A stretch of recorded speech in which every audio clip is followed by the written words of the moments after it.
ever felt like you weren't alone, even when no one was there? What if I told you that I spent an entire night in a house so haunted, so terrifying, that even ghost hunters refused to step inside? What I experienced that night still haunts me to this day. And after hearing my story, you might never want to sleep alone again.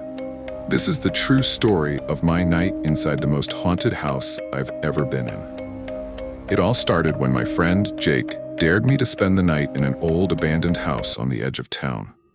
Locals called it the Hollow Manor. It had been abandoned for over 50 years after a tragic event no one liked to talk about.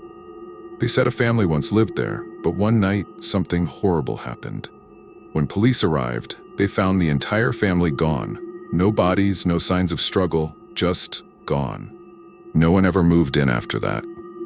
Over the years, people reported strange noises, whispers, footsteps, and even screams. Some claimed they saw shadowy figures standing in the windows. I didn't believe in ghosts, at least not until that night. Armed with only a flashlight and my phone, I stepped inside. The air was thick, stale, and had a strange, rotten smell. The floor creaked under my feet, and the deeper I walked into the house, the colder it became. My heart pounded in my chest, but I told myself it was just an old, empty building. Then I heard it. A soft whisper, right behind me. I spun around, my flashlight shaking in my hands. Nothing, just darkness. But I swear I felt something watching me. I tried to shake off the fear and decided to set up my sleeping bag in the living room. The furniture was covered in dusty white sheets, and the fireplace looked like it hadn't been used in decades. As I sat down, I checked my phone. No signal. Great. Then at exactly 3:12 a.m., everything changed. I was lying there half asleep when I heard footsteps upstairs.